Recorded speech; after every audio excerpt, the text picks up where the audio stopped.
The Amazing Atheist. Hi, this question is for TJ, or the Amazing Atheist. Do you believe that white privilege exists in America today, and what about the rest of the world?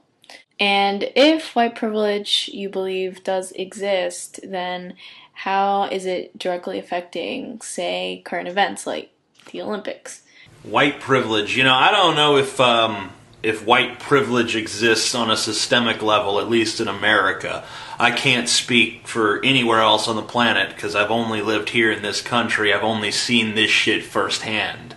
I'm flying blind when it comes to the rest of the world. That's one of the reasons I don't talk about the politics of other countries too much, or even, current events going on in other countries, because all I have is what I can read in a newspaper. When it comes to America, I have a grip on it. I've been all around this country. I've seen the East Coast and the West Coast, and I've seen how people are in the Rust Belt, and I've seen how people are down south. I know how people are all over this country.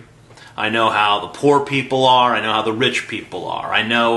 I just have an innate sense of America because I've been all around it, and I've always liked to people watch and just observe human beings and their behaviors. And I can tell you in this country I don't really believe in systemic white privilege. I do think that if you're talking about white people who are in power who are racist, either explicitly or implicitly, they're obviously going to discriminate, and they're going to use their position of power to discriminate. But that's just a case of racism on the part of one white person. That doesn't necessarily connote white privilege. But then again, if the problem is so prevalent, if there is racial discrimination on a mass level, then it's kind of hard to deny some level of white privilege. I just don't have the sense that it's that bad anymore. I think it's still out there, but I just don't feel like there is a systemic problem at this point. But you know what? I'm a white guy, so I would be the least likely person to notice it. Hey TJ, with all the greed and hate and rage in the average human being, do you think the species is just irretrievably evil? The problem I have with your question is that the things you're listing could all be positive. Like, you could have a greed that drives you to accomplish great things. You could hate something that genuinely deserves to be hated. You could be enraged about something that justly should enrage you, like the Westboro Baptist Church or the false dichotomy that we're presented with in America when it comes to politics. I mean, there's lots of things out there that really should piss you off. I mean, the multitudes of people that have died in Iraq and Afghanistan for no good reason whatsoever, that should piss you off. So everything you listed, they can have a positive flip side. The thing that I view as evil is not hatred or rage or greed. It's stupidity, because that is the one attribute that never, there's never like, yeah, he's stupid, but it's good because this.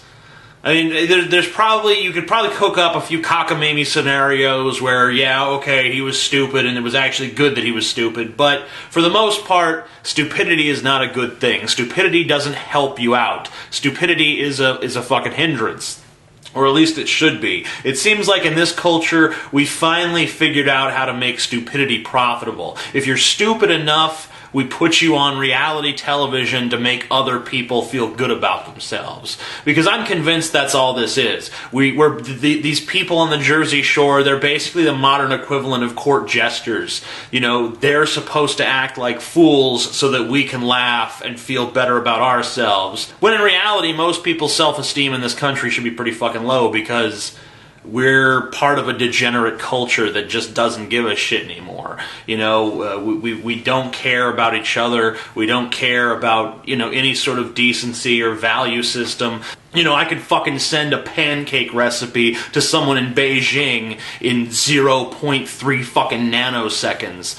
But, I can't give $1 to a homeless person on the street because that just fucking skeeves me out. But I'll spend 99 cents downloading a fucking horrible, overpriced song on fucking iTunes or some shit.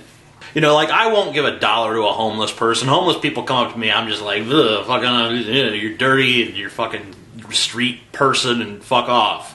But I'll spend $1 on some horrible fucking song on iTunes, just like I'm curious, like, oh, 99 cents, might as well. I could get that shit for free, and I'm downloading it on fucking iTunes. I could just listen to it streaming on YouTube if I'm actually that curious. But no, I'll just fucking pay the money. But I won't give that money to a homeless person on the fucking street. That's what I'm talking about. I'm not some unique fucking case. I'm a piece of shit too. The only difference is I recognize it. I'm not trying to distract myself from the fact. I'm actually embracing it and examining it. Not that really makes me all that much better. It just makes me a little bit more aware. Hey TJ, Shadowcat here. And as a great man once said, I believe you can joke about anything. I happen to agree. How about you? I believe you could joke about anything. That doesn't mean everyone has to like all jokes or that no one is allowed to take offense at a joke. The only thing is, you can't stop the joke. As long as you don't think that you can stop a joke, I'm fine with that. If you think that a joke reveals something about a person's character, I think sometimes you're right. But if you're going to say that person shouldn't be allowed to tell that joke, then you're blaming the wrong thing. You're saying that joke is bad. No, the person telling that joke is bad. The people laughing at that joke are bad. But you can't outlaw them. They're just different than you. They have a different point of view. Maybe, from their perspective, they're not so bad. Maybe you're the bad one. It's called fucking subjectivity, but no one wants to deal with that anymore. Everyone wants to believe that they're some source of objective fucking reality, and every fucking opinion that enters someone's head, that must be the truth. There's no fucking humility with anybody. No one is willing to admit that maybe they're wrong about something. And once again, I'm not excluding myself from the criticism. I'm the fucking one of the worst at it. Like if someone comes at me like, "Oh, I thought The Dark Knight sucked." You're a fucking piece of shit. Go die. I don't fucking want you. I don't like you. I want nothing to do with you. So people say to me like, "Oh, well, it's just an opinion that I think The Dark Knight sucks." Yeah, well, it's just my opinion that fucking you suck for thinking The Dark Knight sucks. So fuck you. How about that? If you're entitled to your opinion about the movie, I'm entitled to my opinion about you, whether it's informed or not. But I guess it's just an opinion that my opinion is objective fact. So, does that make it okay? I don't know. I don't even know where I'm going anymore. Just, let's move on. Hi TJ, I was wondering, since you're a husband now, is there a remote possibility that you might have biological children? Like, from your own sperm? Okay, thank you. My own sperm. Yeah, I don't know. I don't really want them. I already have a pug, and I think a pug is about as close to a child as I need to have. There could come a day when I'm just like, well, I guess it's time to pass on my seed, but it's not now. I don't feel that tremendous pressure. I don't feel any sort of paternal need to shoot my seed around and create little mini-me's. I think a lot of guys, they think when they have kids, their kids are going to be just like them. Like, your kid is something you can just mold. And they don't realize that their kid is going to be their own fucking person. And their kid might be an asshole. Their kid might be someone they don't like. And I don't want to have to raise some asshole that I don't even fucking like. And then I have to fucking love them because they're my kid. Like, yeah, I love you. I just don't fucking like you, you stupid fuck. So, yeah, I don't know. Maybe one day. And, not right now. Ain't no fucking plans. Like, I guess if it just happened on accident, I'd fucking embrace it and just, go with the fucking flow of things and be, yeah, I'm fucking Daddy TJ now or whatever, but I ain't fucking trying to do that shit at the moment. New Amazing Atheist DVD, Unfettered Yammering. 90 minutes of commentary on select videos from the Amazing Atheist 6 years of YouTube. Available for a limited time only. See details below. Do you think the next Batman movie is going to have alligators in it? I think it will. It had goddamn well better, that's all I can say. Because if it ain't got no fucking alligators, then I ain't fucking watching it. And, you know, none of that Killer Croc bullshit. That's the worst fucking Batman villain ever. Like, just some fucking scabby monster that kind of hangs out in the sewer. That's lame. I want a fucking alligator. In fact, I want multiple alligators. I want Batman to fight the alligators in a protracted fucking 20-minute battle sequence, and I want him to go through all the goodies in his fucking utility belt. That's one thing they don't have in the fucking Nolan-verse, is the utility belt that has a ridiculous number of things on it. That should be in there. Like, he should just fucking be constantly pulling out crazy shit. Like, that should be the one element of Batman that isn't treated with any sort of realism whatsoever. It should just be like, yeah, pull out the bat surfboard, like Adam West style and shit. Have the same gritty Christopher Nolan approach to everything else, but then just have that goofy fucking utility belt shit, because that would be awesome. And yes, he should definitely fight alligators, and there should be a part where he reaches into an alligator's mouth and then pulls out its skull. I know that makes no fucking sense whatsoever, but it should still happen. What do you think about age restriction laws here in the U.S.? Like the age of consent being 18 or the age of drinking being 21. Should these ages be higher? Should they be lower? Or should they even exist at all?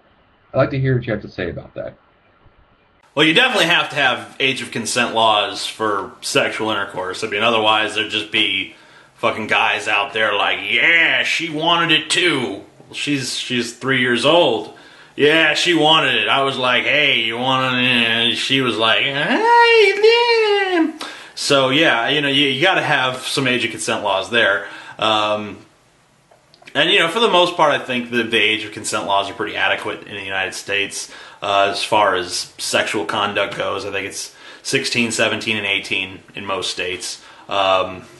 Maybe we should have a federal age instead of, you know, doing it state by state, but, you know, I'm always thinking things should be done on the federal level, so that's just my thinking. When it comes to the drinking age, I think the drinking age in this country is preposterously high. I don't know why they made it 21. I don't know of anyone who's actually followed that law. Most people I know had their first drink long before they were 21. You know, most people, when they get drunk on their 21st birthday, it's like, yeah, my first legal drink. You almost always hear people say that, because it's understood that people start drinking sooner than that if they're going to start drinking at all.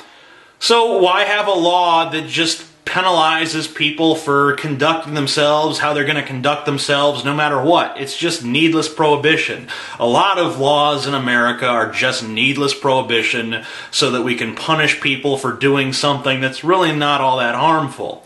There's no magic thing that happens to you when you turn 21 that prepares you for drunkenness like nothing else that happened before. You know, an 18-year-old can probably fucking handle the sensation of being drunk every bit as well as a 21-year-old can.